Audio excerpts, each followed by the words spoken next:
Bonjour mon Patrice, on parle toujours un peu des mêmes, mais ça se justifie. Bonjour Laurent, oui, on va commencer par deux photos. L'une a été prise le 15 avril, vous allez comprendre dans quelles circonstances, oui, voilà. et l'autre nous remémore, on va dire, cette fameuse flèche dont la chute est associée au drame du 15 avril. Elle culminait à 96 mètres.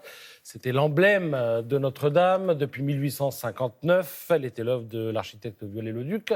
500 tonnes de bois, elle était en plus recouverte d'un manteau de plomb de 250 tonnes. Et puis tout en haut, on le distingue à peine sur la photo à gauche, le coq vert de gris qu'on a retrouvé intact et donc qu'on retrouvera peut-être sur le bâtiment. Alors, ces deux photos, vous les retrouverez dans deux hors-série, l'un du Parisien, l'autre du Figaro. Et elles viennent, on va dire, en illustration d'un débat qui n'a pas fini de diviser. Premièrement, est-ce que Notre-Dame sera prête à temps, c'est-à-dire 2024, c'est l'objectif fixé par Emmanuel Macron, et faut-il surtout la reconstruire à l'identique? Et sur ces sujets, eh bien, il est peut-être temps de laisser parler ceux qui savent, et il en est un qui sait et qui s'exprime ce matin dans le Figaro, c'est l'architecte en chef des monuments historiques, Philippe Villeneuve. Il est à la tête d'une équipe de 150 personnes qui, depuis 7 semaines, travaillent sans relâche sur ce monument dont il dit qu'il l'a constitué et le constitue encore. C'est lui, dit l'architecte, qui m'a donné envie d'être architecte. Tout depuis me paraît dérisoire, depuis le drame. Ma seule raison d'être est de remettre l'édifice en l'état où il était il y a 7 semaines. Alors, il accorde une longue interview au Figaro ce matin et je vais vous en donner quelques extraits parce que c'est intéressant. D'abord, on sent l'extrême sensibilité de l'homme est à fleur de peau. Il dit « j'évite d'écouter les commentaires parce que j'entends beaucoup de bêtises ». Oui, ça doit le mettre en colère. Il dit toute son émotion et aussi sa colère. Parfois, il entend des choses et il dit « il faudrait peut-être laisser parler les gens qui savent ». Le bâtiment, dit-il, n'est pas encore sécurisé. Il est certes stable, mais la voûte pourrait s'écrouler la semaine prochaine. Donc, sécurisé, la zone. Il faut faire attention. Bien sûr. Les raisons de l'incendie, pour l'instant, on n'en sait rien. Donc, taisons-nous, dit-il.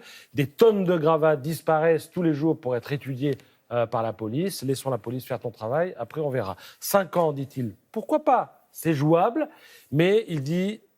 Enfin, il plaide pour une flèche reconstruite à l'identique. Pourquoi, dit-il? Il s'en explique. Il dit Viollet-le-Duc.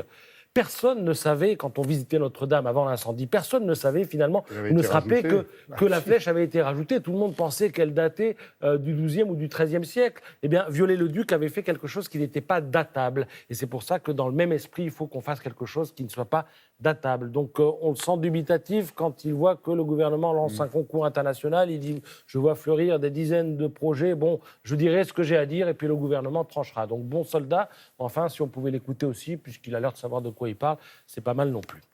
À lire ce matin, donc, dans le Figaro. Impressionnant, hein, on a vu la photo, c'est impressionnant quand on a la chance de pouvoir passer à côté.